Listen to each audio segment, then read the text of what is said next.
So thank you for making our fifth webinar, CRRA webinar. Today is Zero Waste During COVID is the topic. We have three presenters, Miriam Gordon with Upstream, Kerry Parker with the City of Alameda, and then Mauricio Cordova with Loaves and Fishes. First off, the pictures on the screen are from our sponsors, kind of some fun frontline COVID pictures for you to enjoy. As Despina mentioned, we are muting everyone for the webinar. Please use the chat feature. We're finding that works really well. So if you have any questions for the speakers, we can go ahead and facilitate that. We'll be videotaping the webinar, so it's currently being recorded. So if you have to step off, or you know somebody else who might be interested in this, it'll be on the CRRA website in the next day or two. If there are SPLANA members out there that want one CEU credit, let us know. We can go ahead and connect you to get you that. Also, we're going to have one more webinar on June 18th, and it's going to be discussing COVID and re-entry plans. And we currently have Kim Braun with the City of Culver City, and we have Dave Vaughn with Ashland Services, and working on a couple other speakers right now. They haven't confirmed yet, so it should be a really great webinar. So that's June 18th. And if there's anything else, I feel like that'll be our sixth webinar. We're kind of gearing down with all of the different topics that we had heard from our members that we wanted to hear about. But if there's anything else that we've missed, let me know. I know CRRA, hopefully everybody has heard that we're going to a virtual conference this year, and it'll be the 4 days, same dates, August 16th through the 19th. And so we're going to be ramping up for that, and really great programs. So I'm looking forward to that as well. So with that, we will go ahead and get started. I wanted to read the bio for all three of our speakers. The first is Miriam Gordon. Miriam is a program director with Upstream and spends her days working to make throwaway a thing of the past. She is a leading architect of local and state policies aimed at promoting the reduce, reuse agenda, and also focuses on accelerating and innovating reuse systems in food service at the community level and in public venues. Prior to joining Upstream, Miriam was the California Director of Clean Water Action, where she developed a program on waste prevention and launched Rethink Disposable, a program that has demonstrated that reducing throwaway products in food service saves food businesses money and improves customers' dining experiences. She has been a leading California advocate working with allies in the Clean Seas Coalition to secure 150 local bag bans and 100 foam bans, the statewide plastic bag ban, and California's ban on plastic microbeads. Miriam previously worked with local, state, and federal agencies implementing pollution prevention and water quality programs. She has helped to shape California's trash regulations for stormwater control and various state strategies to address packaging waste and plastic pollution. Miriam holds a JD degree from Vermont Law School and has an undergraduate at Vassar College. So Miriam will be presenting on using reusables and what that looks like right now during COVID. Kerry Parker is a zero waste specialist with the City of Alameda. She has worked in municipal government for 17 years and specifically in zero waste efforts for the last 13. Her passions and policy making have landed her in the center of the region's reusable foodware discussion, have caused her reimagine Alameda's entire C&D program, wrote and produced a school assembly called the Lunch Monitors that featured a cast of NCRA members and was presented to most students in Alameda to teach them how to sort lunchtime waste. As her career has been somewhat of a winding path, Carrie claims that every darn day she uses her previous experience as a Montessori preschool teacher in the 90s, and that her 6-year stint focusing on online content publishing and software development deeply influences how she sees data-driven projects in the zero waste movement. Carrie holds a Bachelor of Arts in Sociology, Women's Studies from University of California, Santa Cruz. And Carrie is going to present on zero waste programs during COVID. And then our last speaker is Mauricio Cordova. Mauricio is the COO for Loaves and Fishes Family Kitchen in San Jose. He has over 20 years of experience in operational leadership in the private sector prior to joining Loaves and Fishes in 2017. He is responsible for the overall management of Loaves and Fish's meal programs, which distributes over 1 million prepared meals to food insecure populations in Santa Clara and San Mateo counties. Their a la carte food program, a la carte food recovery program, inception in December of 2018, has recovered and distributed over 670 pounds of food. So obviously Mauricio is going to be talking about food recovery during COVID. So with that, I'd like to go ahead and hand it over to Miriam. I know she does have a presentation for us today, and we can get started on the using reusables and how the CDC is trying to change that in the moment. Okay. Thanks, Tracy. I'm going to share my screen. Happy to be with all of you today. And I want to apologize in advance. I have a timing conflict. I'm going to have to leave at 10:30, unfortunately. So first, about Upstream. We are a national NGO, and our mission is to find innovative solutions to plastic pollution. And we're doing that primarily by promoting a transition away from the throwaway society towards reusables and reduce and reuse in food service. And let's see, is my presentation working? Yeah, so I just want to talk with you about how reuse is under attack. Reusables are under attack in this time of COVID. Whether or not that's evidence-based, look a little bit at the science, and then what the attack on reuse is fueling, what the results are, how we're responding in the NGO sector, and then what all of us can do to push back on this attack. So I believe that the attack on reusables really started with the plastics industry. They came out almost immediately once COVID was a thing, with a letter to the Secretary of Health and Human Services promoting single-use plastic as the response to COVID.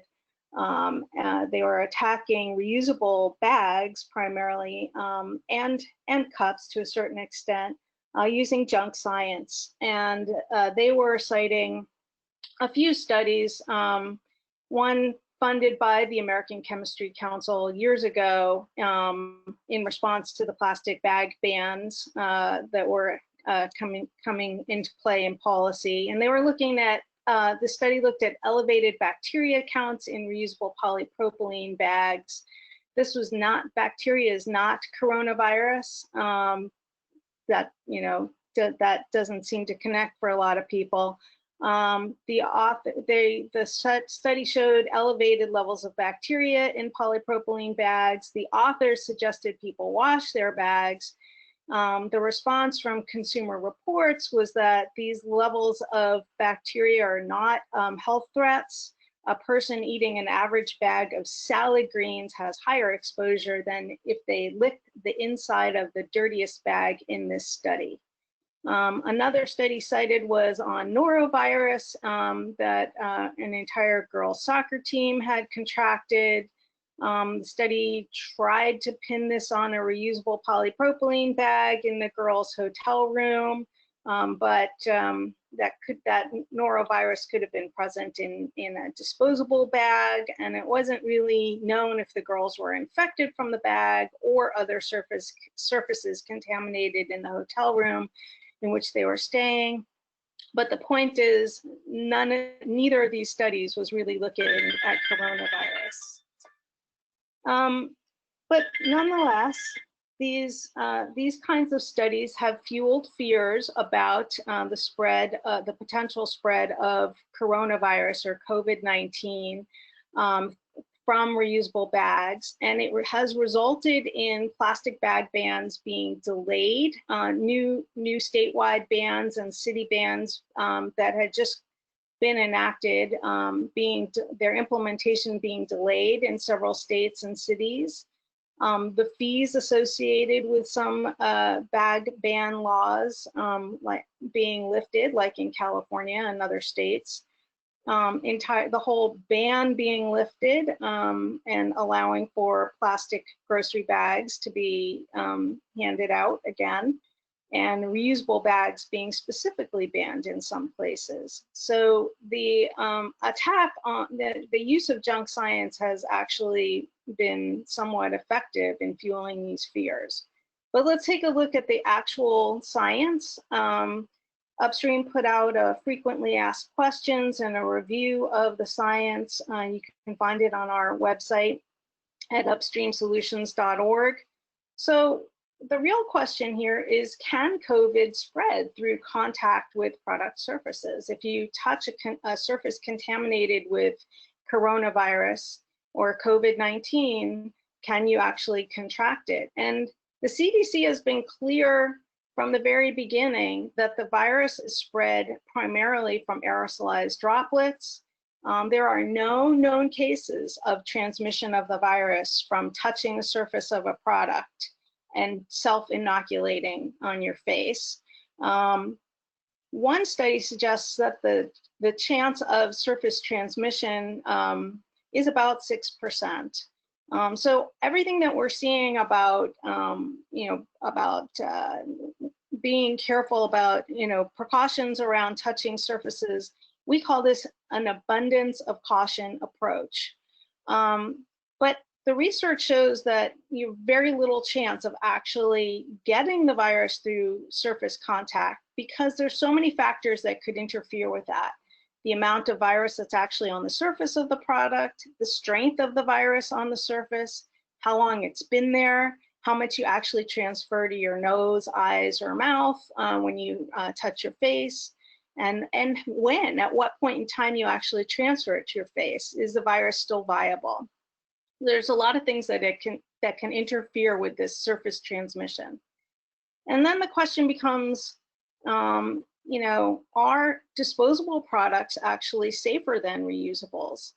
And the science shows that the COVID-19 virus, it can be infectious for very long periods of time on a variety of materials: paper and cardboard, cloth, glass, plastic, and stainless steel. But the important thing to remember is that it doesn't discriminate on disposable, whether it's a disposable or a reusable product can retain viable virus. So really this backlash against reusables, it doesn't make a whole heck of a lot of sense.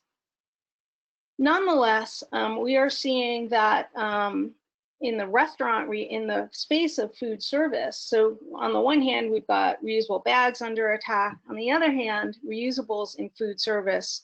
The response from states and from local government has been very inconsistent in terms of reopening guidance. For dining ware, for on-site dining, reusables are still allowed in many states. In some states, disposables are encouraged, or you have to clean a reusable after each use. And with condiments, in some states, disposables are required now, even disposable menus, and then there's a whole bunch of different requirements around what you can do with condiments and whether you can use containers or whether you have to have single-use condiments. So we're seeing a hodgepodge. The lack of leadership from the federal level is causing state and local government to have to make these decisions. Now, formerly, the previous CDC guidance on restaurants and bar operation said nothing about using disposables. But I think it was last week or maybe the week before when they issued their new restaurant and bar reopening guidance, CDC now encourages disposables. They say restaurants should avoid using shared items that are reusable, like menus, condiments, and other food containers, and instead use disposable menus, single-serve condiments, and the like, and use disposable food service items like utensils, dishes, napkins, and tablecloths. But here's the big disconnect. Their guidance and their information online still says that the virus is not being spread from surface contact. So we're getting really mixed messages from the CDC. So what's happening in California?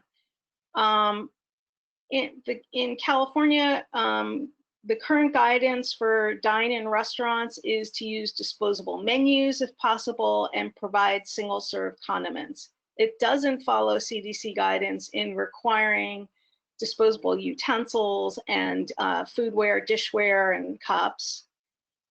It's interesting to note that the National Restaurant Association guidance does not suggest disposables.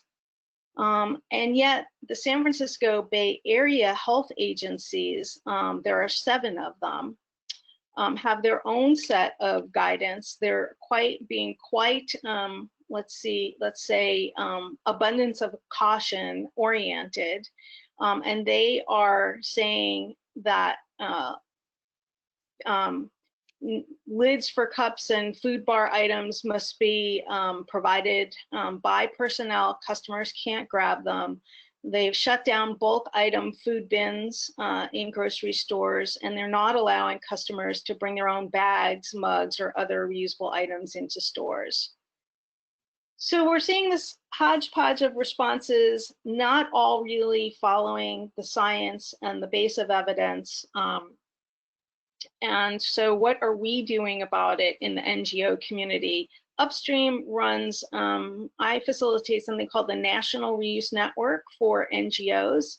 We're tracking the response from NGOs. This is by no means comprehensive, but what we have been doing are some communications, and this isn't all up to date, so a fair amount of communications in the media, some targeted actions, sign-on letters to the California governor, to the Bay Area health agencies, a response to the plastics industry letter to the Health and Human Services. We've had hundreds of organizations sign on to Upstream letters, and there are phone to action,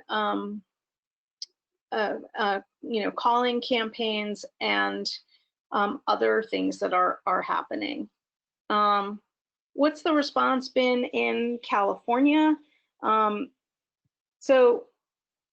terms of bottle bills and waste management, you guys probably know more than I do, but in California, the governor issued an executive order that not only suspended the bag ban charge in SB 270, but lifted requirements on the operation of redemption centers, which has resulted in widespread closure of the redemption centers and less material being collected. Recently, yesterday, the CDC and SWANA issued their own guidance on waste and recycling that really does not try to limit bottle redemption or and does not view waste management as being threatening, although COVID-19 waste is supposed to be treated like medical waste. We had some response from the New York DEC to this just today, considering redemption centers in an essential service. No evidence that managing waste or recyclables is a danger to the public, and using standard operating procedures for protecting workers. So that's a bit of an overview on what I know. You probably know more about what's been happening and the attack on reusables. Tracy asked me to talk about what can you do. I will just say this is what we are encouraging folks to do. Contact your local health department, your mayor, your city council, the governor, with messages that promoting disposables provides no known health protection based on the science. Plastic pollution and climate change will have longer term impacts than COVID. We need to be dealing with those issues. Write letters to the editor or op-eds and focus on solutions. And this is where I live. I focus on policy solutions. So just to close, we are framing some new policy directions for reusables. Pre-COVID, we worked very heavily on promoting reusables in food service. The Berkeley Ordinance was the model. which was enacted in January 2019. It said only reusables for dining on site. There is a charge for takeout cups that encourage BYO, and an opt-in requirement for accessories. Similar versions have been enacted in various places. But post-COVID, I think with this backlash against bringing your own, we are going to have to focus more on policies that promote retailers providing reusable cups, policies that focus on new businesses and how they reopen and what they look like, and trying to eliminate the single-use model in new businesses. They need to be designed right from the very beginning. Our new policies need to provide financial relief to existing businesses and focus on promoting reusables in delivery and takeout. So we have a series of reusable policies that we are iterating, and we are going to be releasing a policy paper in the next 2 weeks that go over these policies, which I'll be happy to share with CRRA. So thank you. I'm happy to take, I think I have 5 minutes for questions. Is that right? Yep. Well, we'll see how many questions come in. But the one thing that I was going to ask you is, you were saying letters to the governor or mayor, city council, what have you. Do you have any sample letters that you could provide? Yes. We'd be happy to put them, link them on our website, or whatever would be necessary to get that out to our members.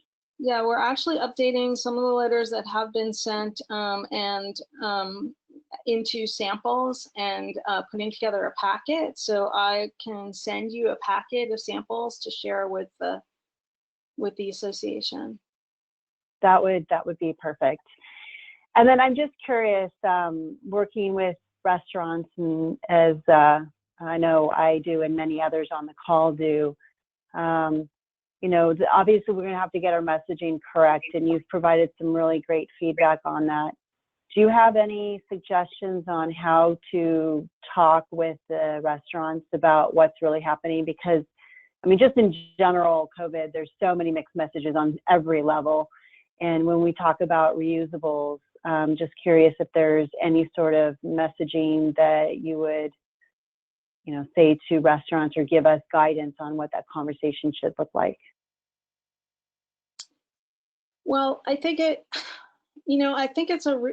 really a challenge to have a conversation with a restaurant to say that you should do things that don't follow local health department guidance or state guidance. I think that's very challenging. Would put them in an uncomfortable position. I mean, our perspective is that a lot of the guidance that's coming out is that promotes disposables over reusable, as I said, is not evidence-based. But I think if I were a business operator, I'd be very uncomfortable about being told I should do something that doesn't follow state and local health guidance. That puts you in a position of potential, you would have fear of potential liability, and it's just not good practice. So I wouldn't recommend going and talking to local restaurants. I would focus more on having the conversation with, particularly in the Bay Area, that's come out really hard and strong in terms of favoring disposables. I would have the conversations with local health directors, focusing on the science, and I would be talking more to the Restaurant Association, which is a more appropriate voice and line in terms of who talks to restaurants. But I think it's an interesting question, and I'm open to other people's ideas about that. We aren't having direct, right now, we are not having direct conversations with restaurants and telling them that they shouldn't follow the guidance, because, as I said, I think that's a precarious approach. Well, and obviously we need to follow orders that are put in place. So it would, but I guess the question is that there's a lot of different orders across the state alone, where some are sheltering in place longer than others. But I hear what you're saying. One of the Bob Nelson with the City of Santa Cruz wanted to see if there's any local or actually having talking points for the op-eds, for the local op-eds. Will that be something that you'd be able to provide as well? Yeah, I'm gonna have a sample op-ed and LTE letter to the editor, and I also just want to acknowledge my colleague Peter Schultz-Allen. He and I work very closly on iterating new policy ideas, and he makes a really good point. You know, the conversation you can have with restaurants is about the cost, because really increasing single-use disposables really adds to the cost. And so anything that you can do to safely use reusables in this moment is a real cost issue. And this is one of the the restaurant industry is financially struggling. So that is an area where we can have conversation with local restaurants. That's great. Thank you so much. Okay, was there somebody else trying to speak? It seemed like there was somebody else. No? Okay. Well, Miriam, thank you so much. I know you have to hop on your call at 10:30, but we really appreciate your time, and stay safe out there and keep up the good work. Thanks. We'll talk to you soon. Okay, bye. Bye. Now, our next speaker is Kerry Parker with the City of Alameda, and she's going to talk about zero waste programs and the different nuances and what's going on during COVID. So, Kerry, take it away. Okay, hi. Yeah, I'm Carrie from the City of Alameda, a city with a population of about 80,000 people. And I threw a bunch of stuff to talk about with you all today. I think a lot of this is just my candid feelings about what have been going on, and I think it'll resonate with a bunch of you, because I think we're all in the same boat. So Alameda, if you don't know, is a medium-sized city in Alameda County. It's actually off the coast of Oakland, and it has experienced much of what the densely populated cities in Northern California have experienced. A lot of what Miriam just talked about has impacted Alameda. So much of what I tell you won't be new, but it's distinct to this island city, I think. Oh, and hey, and I've missed all of the CRRA COVID webinars up until today. Don't be mad, because I have had other meetings scheduled at the same time. People really like to put meetings on Thursday mornings, I found. Although I did secretly jump off an important call a few weeks ago to hear my friend Leslie Lukash of Sonoma County speak. Please don't tell my boss. So, really, right before all this, I remember sitting with friends and peers in a regional foodware steering committee meeting, actually directly next to the previous speaker, Miriam Gordon. And I think it was at the end of February or early March. And I wondered when I might see everyone again. I remembered thinking, is this safe? Are we safe in here? Are we getting sick from sitting here next to each other, meeting and having lunch? And about my work now. So I work full-time from home. I haven't been to the office in 73 days. And I want to say right here that I do not have kids. I cannot imagine what parents are facing right now with this whole thing, and working with homeschooling and both. And it sounds crazy, and you have my deepest respect. But this crisis has definitely put my job into what feels like constant emergency mode. I participate in weekly update calls with my hauler and the sister cities that I have that share that hauler. And that's Alameda County Industries. On the lighter side, so far, that our processor, their MRF, has not closed. They are still sorting and baling commodities and moving those commodities. And this is different than many of my neighboring jurisdictions in Alameda County, and I think in neighboring counties in the Bay Area. Commercial revenue is alarmingly down for ACI. And there's been a lot of talk about that. Residential generation, of course, is up. With nowhere to go, people are disposing everything in their existing carts and bins. And there's largely no change to service levels or revenue for ACI on that. And still, ACI is going above and beyond to collect it all and cleaning up stuff as they happen, like Memorial Day weekend. For those of us in cities who have a beach, everybody descended and left their trash. I don't know if it was socially distanced. illegal dumping is up in Alameda. I've been part of a regional Supervisor Nate Miley, Alameda County task force, illegal dumping task force in Alameda County. And we discuss ways of curbing this dumping, but nothing satisfying is happening with that yet. So distinct to this crisis, I've been tasked with setting up trash service for some FEMA trailers in Alameda. And these were placed to house the homeless. And so that's what we're doing here in Alameda. In Alameda's beloved foodware ordinance, which Miriam touched on a little bit. You know that I've spoken about this. It requires only straws only on request, and all disposable takeout ware must be made of compostable fiber and no plastics. But this ordinance is not being enforced. As you know, I'm the enforcer and I am at home. 73 days, I said that right. But don't tell Alameda that we're not enforcing it. We just can't pursue enforcement under these conditions. It's just not popular. And indeed, my executive management at the city asked if maybe we could just allow plastic straws during COVID. What about lightening that? And I said, no. We don't want to put that message out there. There's no reason that one disposable single-use material should be better than another because of this pandemic.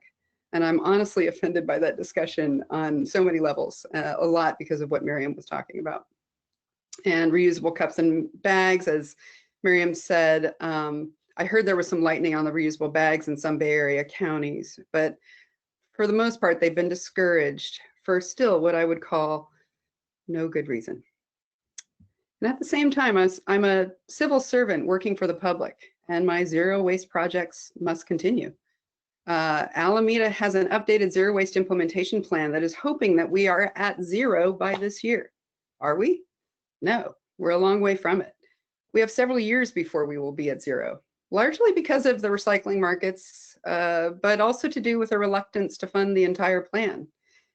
And funding is now in huge jeopardy because of this pandemic, which, you know, that's another hurdle to get over.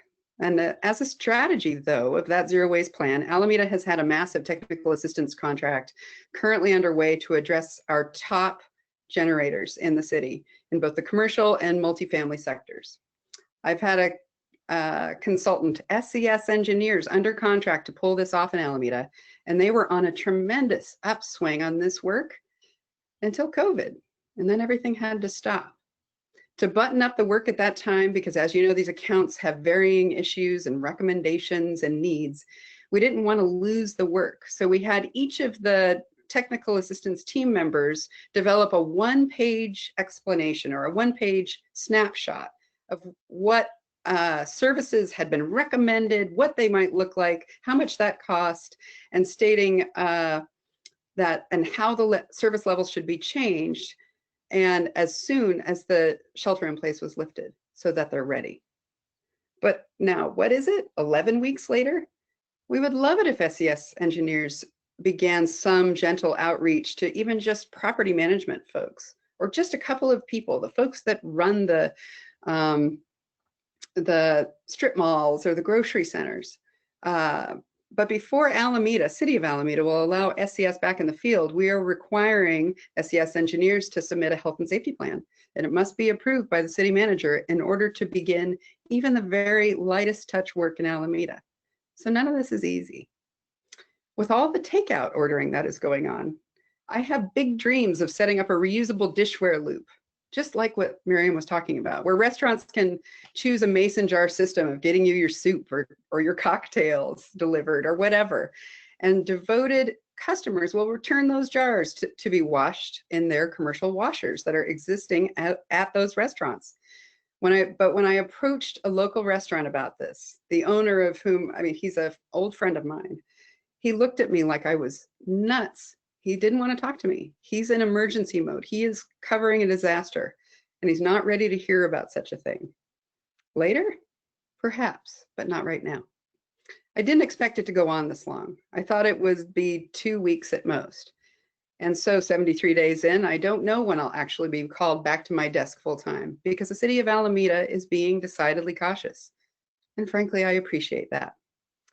I mean, really, in this strange isolation moment, I've had a little more time to design policy. I'm designing a sustainable purchasing policy with the help of Stop Waste, and we're finalizing development of a tool to help city departments purchase more thoughtfully.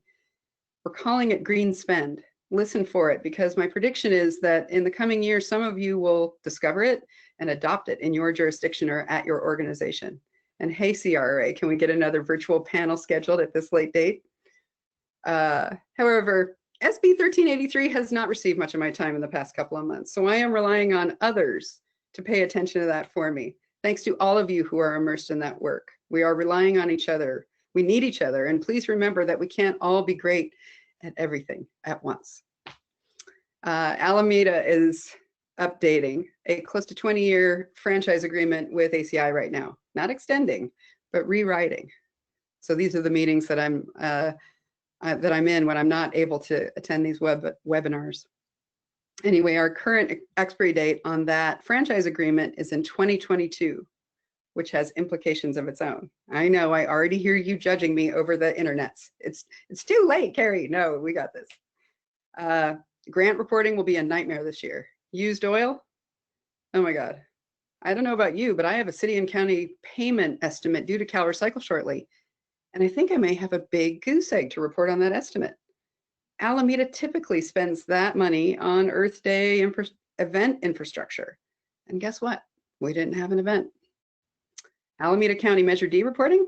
Pretty similar. Sorry, Stop Waste. Please don't be mad. Oh God. Actually, I hope no Cal Recycler Stop Waste folks are on this call, right? And on top of all that, and this is a light point, I have a new peer in the city of Alameda. Imagine starting a new job right now. I can't. His name is Mark Green, and he comes from Pleasanton Garbage Service most recently, and a handful of other places over the past 13 years. He is my first new coworker in my tiny 2-person integrated waste division in Alameda that I've had in over a decade. And I find this isolation moment of onboarding strange and honestly kind of lucky. Welcome, Mark. So I just wanted you all to know that indeed we are all in this frustratingly upsetting and sometimes lucky moment together. I am now baking bread from scratch. I desperately miss my friends. I have rediscovered cross stitch. I'm gardening more. I'm grieving our in-person conferences being canceled. And I am spending a tremendous amount of time with my little dog Butternut. So thank you. I miss you too. Thanks, Carrie. One of the questions that came up in the chat box, in case people are not reading that, is they were asking if your material after going through the MRF is still being landfilled, and I understand that that's not the case. It is actually being recycled. So you have markets there. Yep, all of it's being, all of the ACI sister cities are in a good little spot right now. Yeah, and then Stephen with San Francisco just wanted to confirm they are also not enforcing until the shelter in place is lifted, and their upcoming increased 25-cent bag charge will go live on July 1st. So it's nice to know people are kind of working with the order and stuff, but still trying to move forward with the different zero waste programs. I was wondering if you could just explain a little bit more about the virtual trainings that you're doing for multifamily for the technical assistance component. Yes, thank you. So there have been some Zoom technical assistance trainings for property managers, essentially, or tenants, or whoever wants to attend them, of where you put what thing. And there's been some really cute little video put together for that. And I'm sure for the people who are receiving it, it's breaking up the monotony, and they get to learn how to do it right. So yes, I think that's been an inspiring development during this time. One of the questions, any changes to compostable collection or processing for COVID? No, none, not so far. I think we all heard about the fire at Newbie the other day, but that wasn't over in the compost area. So no, our Alameda's organics are trucked down to Newbie Island and are composted. Great. All right, so not seeing any other questions. There's a lot of stuff going on in the chat, so you might want to look at that, Carrie. But other than that, no questions to ask. So thanks for your time and your experiences. Really appreciate it, and we'll look forward at CRRA to hear how things have turned around and you've been able to move forward with your program. All right, Mauricio, let's talk about food recovery. All right, well, Tracy, thank you for having me over. Appreciated the opportunity to present today and learn a lot about what's going on with other industries and other sectors with the COVID-19. And still in Kerry's phrase a little earlier, emergency mode. I guess that really will describe what's going on with food recovery. We've seen a lot of changes. There was a lot of prepared food available out there before March 16th or so when we went on shelter in place. Give you an example.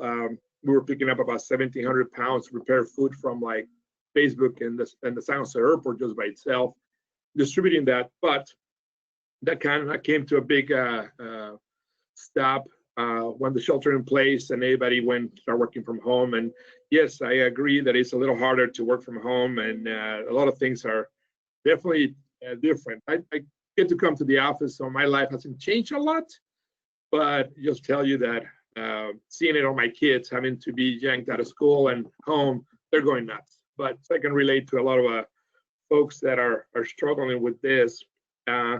Some of the main things that I saw or we experienced so far in this emergency mode part of food recovery is the tidal waves of food. So right after we went on shelter in place, all these big corporations stopped cooking, but they had refrigerators full of food.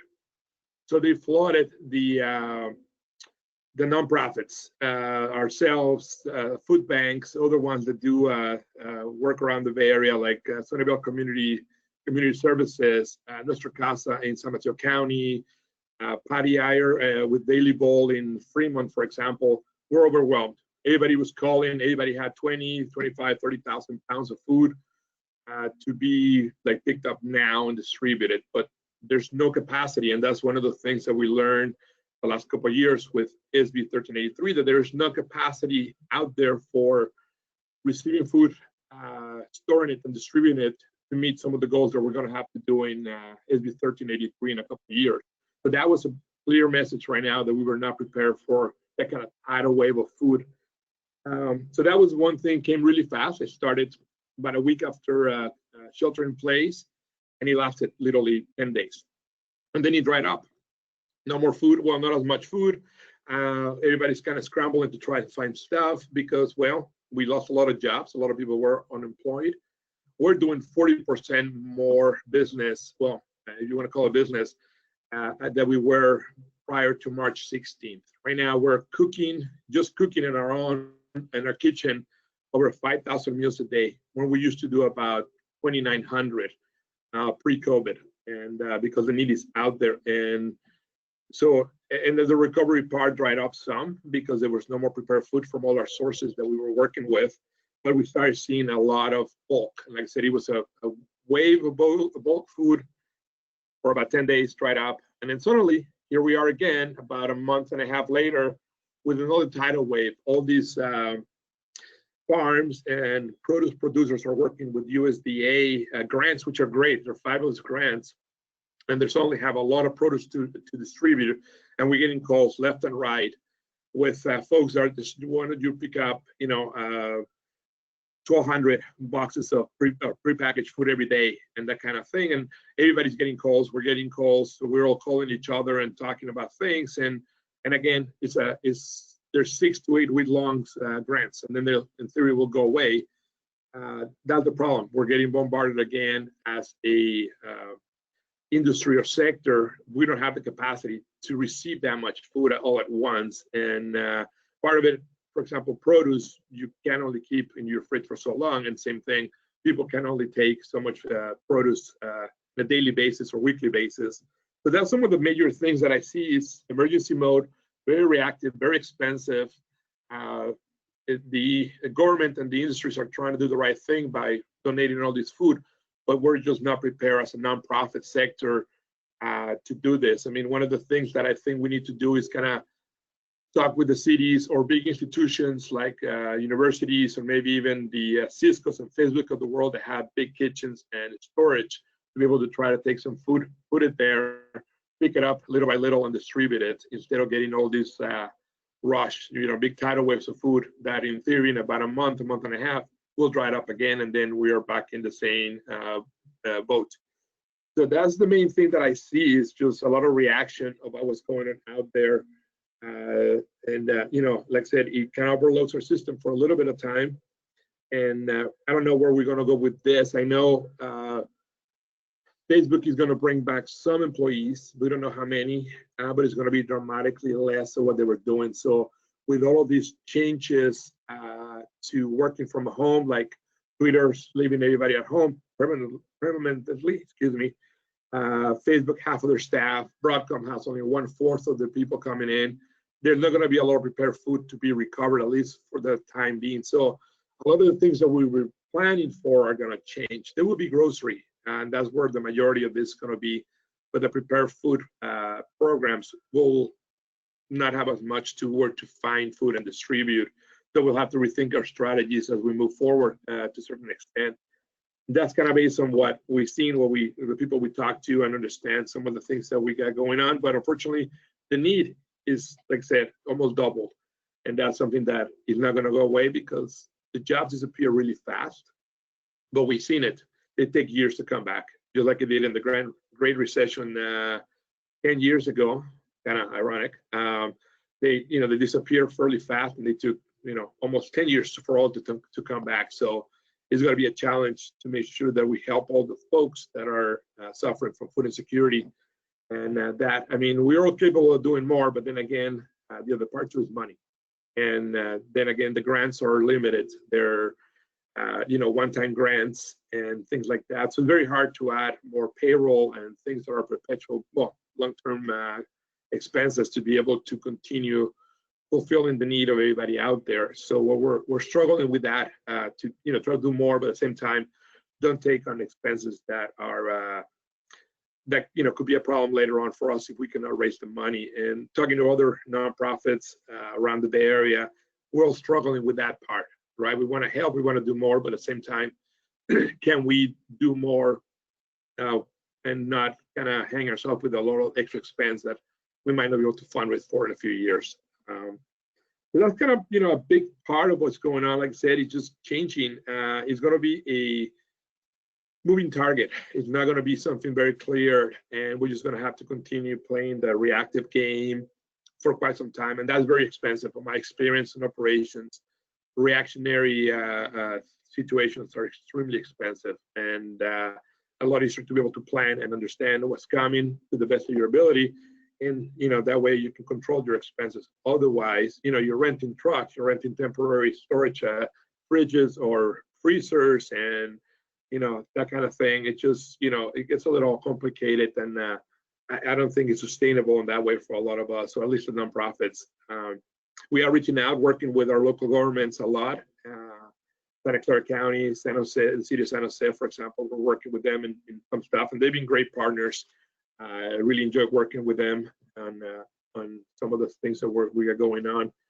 But again, they're in the same boat that we are. It's all reactionary, it's all short term, and we don't know where all these shortfalls of funding because of the lost revenue from people being at home is going to affect us in the next 18 to 24 months at least. So that's pretty much all I have. Like I said, it's just kind of crazy out there.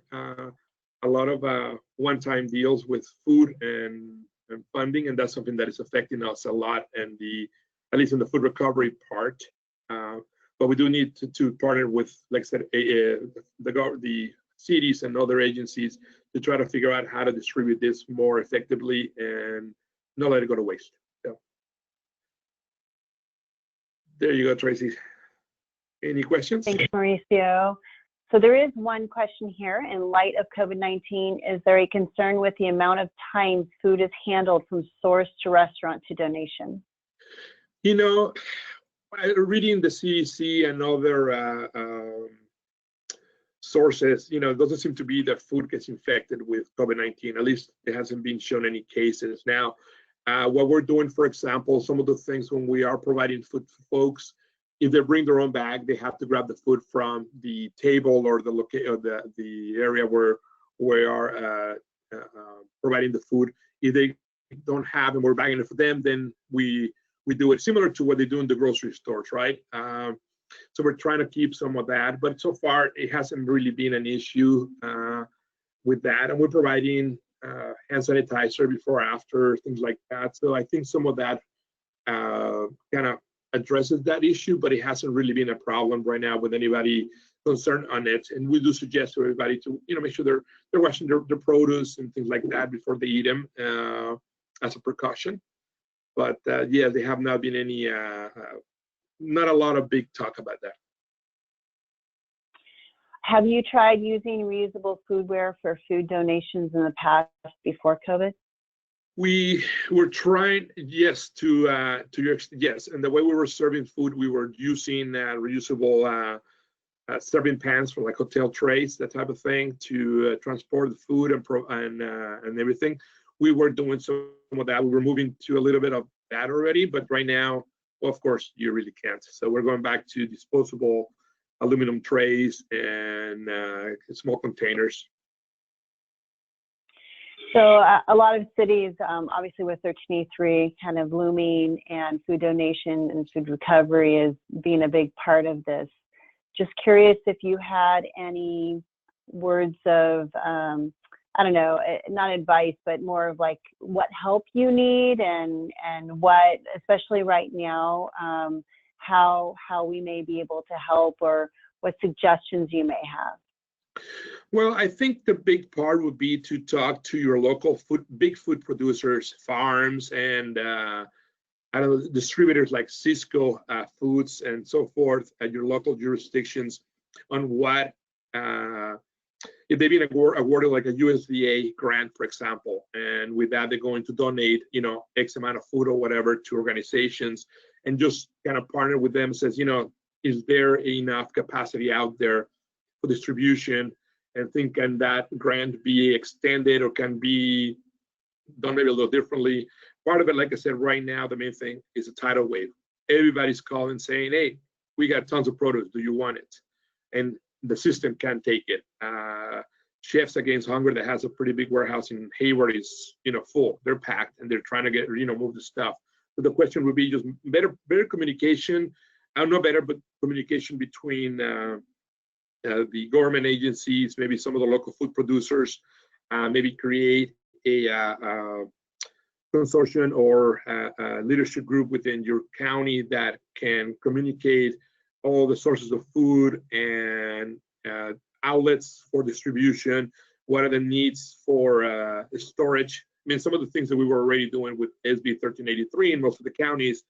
In Santa Clara County, CRRA, which is the collaboration agency's disaster relief effort, we have a weekly call. Well, right now we're back to bi-weekly, but about all of this and talking about different things, of course. But food distribution is one of the things we keep talking about. How do we do it more efficiently? How do we not waste the food? How do we get it out to the public? Because a lot of it too still hard to find all the outlets on things. So really, it'd be just planning communication between the cities and the agencies involved on this. That'll be my suggestion, because it's a long-term thing. Thank you. Well, thank you for your time, Mauricio and Carrie. Really appreciate you guys presenting today. Peter Allen Schultz Allen, I guess I said that backwards, sorry, Peter. You had an idea of bring your own utensils to protect restaurant workers. I really like that. I'm wondering if others have really good ideas on different things that work well for them, trying to keep the zero waste momentum moving forward, but also being compliant with certain state orders. So if you have any ideas, send us, Bean and I, an email. It'd be really great for us to put together a list of ideas and be able to share that with all the CRRA members. So with that, just a reminder that we have our next webinar June 18th on re-entry and what that looks like for communities.